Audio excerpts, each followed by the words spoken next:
घटना आहे सांगलीची। सांगली आडाफाटी तालुक्यातील नेलकरंजी गावात एक हृदयद्रावक आणि धक्कादायक घटना घडली आहे। 12वीत शिकणाऱ्या साधना भोसले ह्या हुशार विद्यार्थीला नीटच्या चाचणी परीक्षेत कमी गुण मिळाल्याच्या रागातून तिच्या वडिलांनी लाकडी खुट्याने बेदम मारहाण केली। मारहाण करणारे वडील स्वतः खाजगी माध्यमिक शाळेत मुख्याध्यापक आहे। या मारहाणीत साधना गंभीर जखमी झाली आणि अखेर तिचा मृत्यू झाला। या प्रकरणी साधनाचे वडील धोंडीराम भोसले यांना आडाफाटी पोलिसांनी अटक केली आहे। चीड आणणारी ही घटना शुक्रवारी 20 जून 2025 रोजी रात्री 9:30च्या सुमारास घडली। साधना ही विज्ञान शाखेत 12वीत शिकत होती आणि डॉक्टर बनण्याचं तिचं स्वप्न होतं।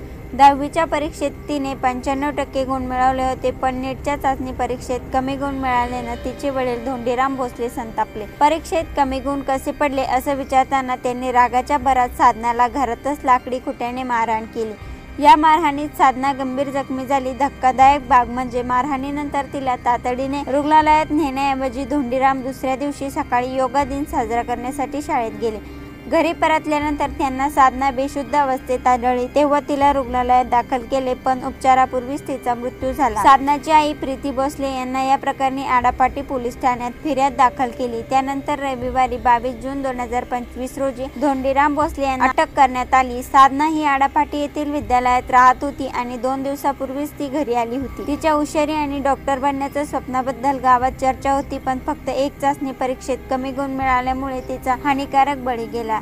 या दरम्यान या घटनेने परिसरात खळबळ उडाली असून शैक्षणिक दबाव आणि पालकांच्या अपेक्षावरून पुन्हा एकदा प्रश्नचिन्ह उपस्थित झाले आहे। पोलिसांनी या प्रकरणाचा पुढील तपास सुरू केला आहे। ही घटना ऐकून याविषयी आपल्याला काय वाटतं? आपली प्रतिक्रिया नक्की कळवा।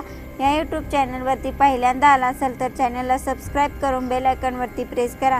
येणाऱ्या नवनवीन व्हिडिओचे नोटिफिकेशन मिळवा। धन्यवाद।